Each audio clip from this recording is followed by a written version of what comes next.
ये दो चीज़ जो है हम लोग जो है, एक तो शिक्षा को ले रहे हैं और दवाई को इसलिए हम कह रहे हैं कि जो दवाई 10 रुपये में आती है वो 100 रुपये में मिल रही है ब्रांडेड के नाम पर। हाँ, और लोग लेते हैं।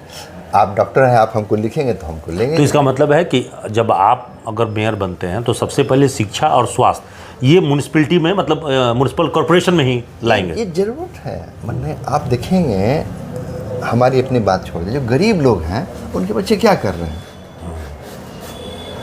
बहुत ज़्यादा है तो सरकारी स्कूल में केवल खाना खाने जा रहे हैं। लेकिन धनबाद में अभी तक 2 ही मेयर देखा है, एक इंदू जी को जो फर्स्ट मेयर बनी थी और दूसरा शेखर अग्रवाल जी जो बीजेपी के लीडर भी हैं। इन दोनों के कार्य के बाद उसको जो आगे बढ़ना था वो काम बढ़ ही नहीं रहा, क्योंकि चुनावी नहीं हुए तो काम आगे ही नहीं बढ़ पाया। चीज़ें जो है वो स्टैटिक हो गई है। विकास जो रघुवर जी के टाइम में जो था वो उससे आगे नहीं बढ़ पा रहा है। अब आप धनबाद को किस रूप में लें, क्योंकि धनबाद में भी अभी आप देखेंगे तो पोल्यूशन यहाँ पे बेतहाशा है। लोगों में आज भी पीने की स्वच्छ जल जो है कोलियरी क्षेत्रों में नहीं मिल पा रहा है। बहुत सारे लोगों में साफ़ सफाई, 55 वार्ड हैं भारी नगर निगम क्षेत्र। अब 55 तो परिसीमन होगा तो और भी बढ़ जाएंगे।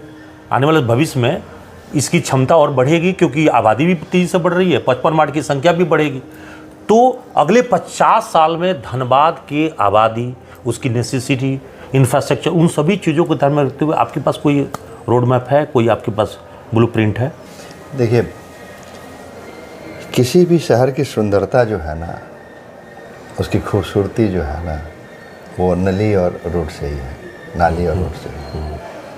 अगर व्यवस्थित नहीं है ड्रेनेज तो कचरा तो बरसात में पता चल जाता है दिखाई कि कितना काम हुआ है। आप देखिए पटना को कि इतना खूबसूरत रहते हुए इतना बदसूरत होता है कि सारे टंक के जो है, मैंने जो भी डस्ट में मैंने डाले हुए हैं टंकी में वो सब ऊपर, मैंने छठ वाली खूबसूरती वो नगर निगम के बरसात में पता चल जाता है। तो जो रहते हैं उनको पूछिए तब कि पूरा रोड जो है उस मल और मूत्र से जो है वो पूरा फैला रहता है। तो धनबाद में भी तो प्लानिंग नहीं हो पाया ना। अभी कुछ ही इलाके हैं जो प्लानिंग के हिसाब से सड़क दिखेंगे। नहीं, तो ऐसा है कि इच्छा शक्ति अगर मजबूत होगी तो रोड अच्छा होगा, नाली अच्छी बनेगी। इच्छा शक्ति पहले मजबूत होनी चाहिए, क्योंकि जब आपका प्रॉपर ड्रेनेज नहीं होगा तो जाम और वे सब जो है, पानी तो रहेगा ही रहेगा, नाली जाम रहेगी, ये रहेगा वो रहेगा। दूसरा है कि रोड का बनावट ऐसा है कि अगर आप उसका प्रॉपर मेंटेन नहीं करेंगे, प्रॉपर कैमर और प्रॉपर जो है उसकी जो ड्रेनेज नहीं रहेगी, तो रोड तो एक बरसात में ही खराब हो